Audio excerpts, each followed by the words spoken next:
The purpose of this video is to help you understand what is taking place right now in western North Carolina. It is a little over 6 weeks after the flood. The relief efforts will be going on for the next several months, perhaps even years. We are coming up to volunteer ourselves for the next 2 or 3 days, and in the course of this video we'll show you what you can do. We'll go ahead and get started. Hey y'all, I'm Cheraw Tony. Today Debbie and I have come up to Spruce Pine. We are going to volunteer a few days doing some mission work here. We have also brought a load of handmade quilts, several hundred handmade quilts in fact, and over the course of this video I'll give you a little history and a backstory on those quilts, and I'll keep you updated on what's going on here in Spruce Pine. Well, we'll go ahead and get started right away. This is what we're doing today. We are helping the disaster relief. There's Miss Debbie. She was here every bit of 2 minutes before they put her to work, and she's helping. She's putting bags together. This ministry is through the Pentecostal Holiness Church. Yesterday, we wasn't here, but yesterday they served a little over 1,700 meals. Today they're doing barbecue. It's just amazing that the stuff that's going on here. There's people from all kinds of churches from all over the place. This particular ministry is funded by the Pentecostal Church. This particular van is from the Lake City area in South Carolina. It's just a lot going on. Occasionally we get a little dry spell, and then all of a sudden loads of cars show up, and we give them lunches, and a little later this afternoon we are going to head out into communities and take some meals to people. Right now they're cutting up bananas. They're making banana pudding for tonight's meal. They're planning on serving about 1,000 plates. Now we're cooking potatoes. That is one awesome cooker.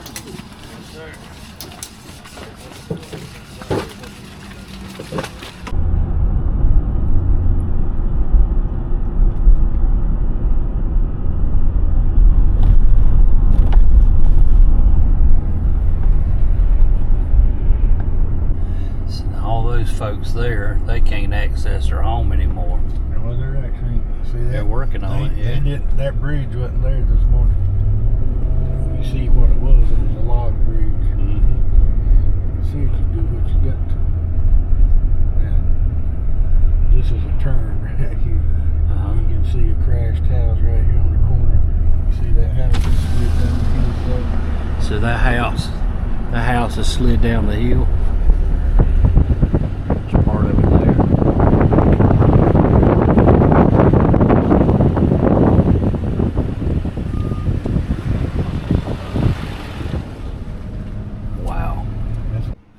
So at the Laurel Branch Church, they're not going to let a little flood or even a big flood stop them from worshiping. You see they've hauled all the pews out. Half the floor is missing, but they are carrying on with heaters. Yeah. Sal was just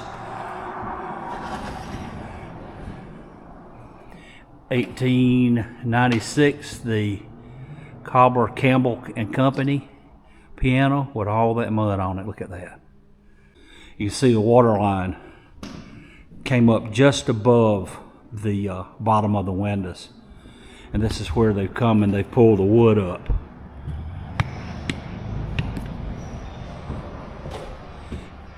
And it washed out the whole foundation in the back. You look at the stones back there in the back. You can tell how old a church this is just by looking at the foundation. Look at that.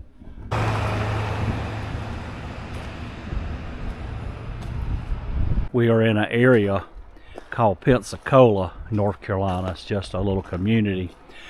You can see where the bridge was washed out, And right now they have a temporary bridge across the lower portion of it so you can access those homes back there. And it looks like where I'm standing is going to be site of a new bridge. Look at all that destruction down through there. Right there you can see a car. It's all crushed up. And see all this destruction down through here. But look at this picture of this old service station. And I believe this is where it was. And that's all that's left is that long gas pump standing right outside. There's one and one over there.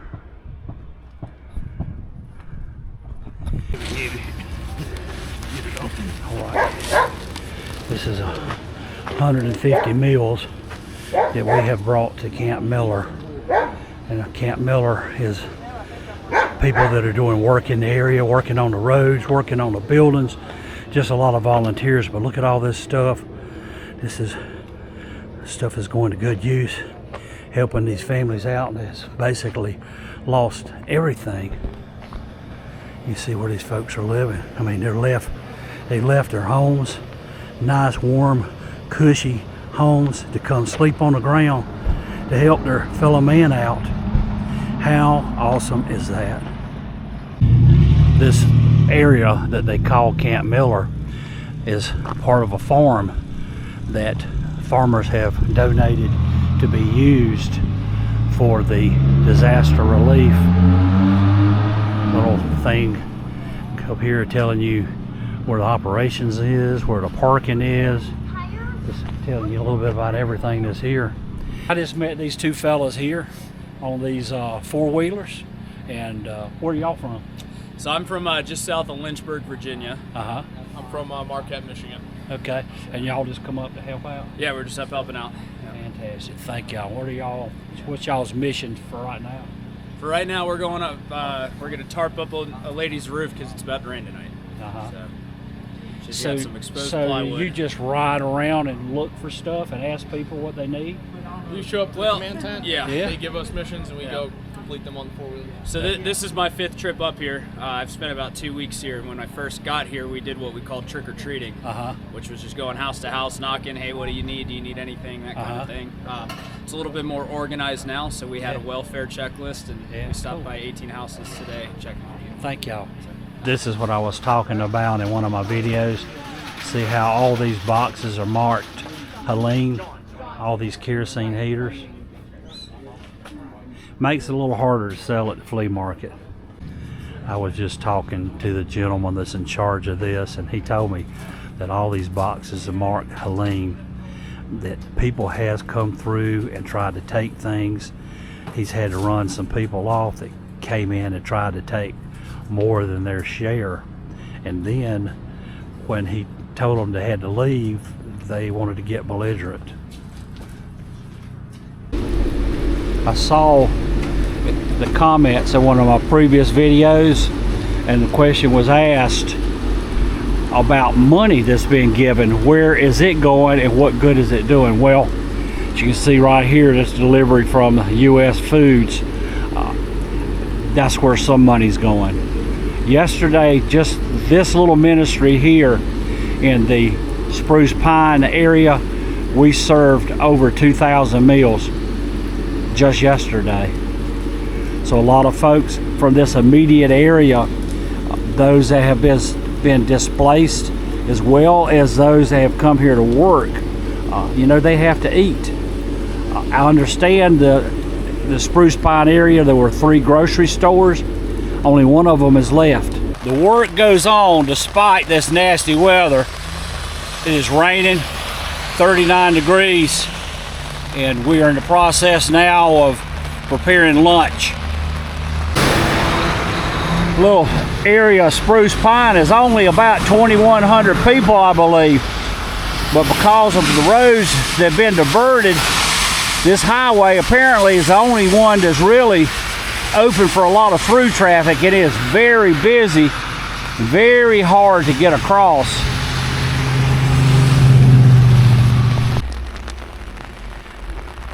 You know, a lot of us never really appreciate the fact that we have clean, safe drinking water till you get in a situation such as this where water treatment plants have been wiped out. You rely on water coming from the outside. Here, check this out. So we're pumping straight out of the creek. Bring it in, run it through 7 different filters. Then it goes through a reverse osmosis RO system. After it goes that, we take it outside to the holding tanks. Yeah. And then as we send it out, we bring it back through the chlorinator, and it's perfectly fine potable water. State certified and everything. Wow. We get tested every day with the county. It's amazing to me. But right now I'm producing 9.5 gallons a minute. And we're pumping it straight out into the tanks. Yeah. So you're getting 9.5 gallons a minute? Yep. We're delivering about 30,000 gallons a week. So now you put this on trucks and take them out? Yep, that tanker takes it out. And then if it's a resident or something, like over at the one you got in the trailer, that's mine. Right. I just ride around the trailer and pump it into people's boats that they have at their house. Wow, it's amazing. They take this water and they're pumping it right out of the creek outside. And it runs through these filters. Yep. And that's reverse osmosis generator, is that correct?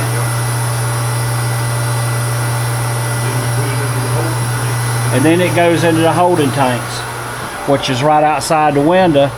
And then it will either stay in those holding tanks and be delivered or go into the big tanker out there and go out to various areas.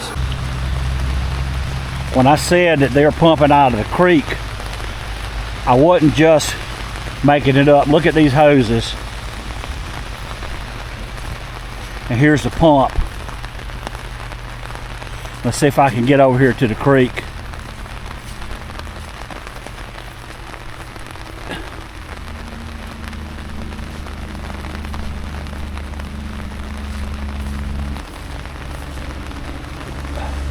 So, clean drinking water is coming right out of this muddy creek. This purification system here will do 100 gallons a minute. Yep. And use it for hygiene water. What do you mean? We didn't get it certified by the state. And it doesn't have the RO system on it. So it's just for hygiene for showers, toilets, anything like that. Just clean, purified water. Cool.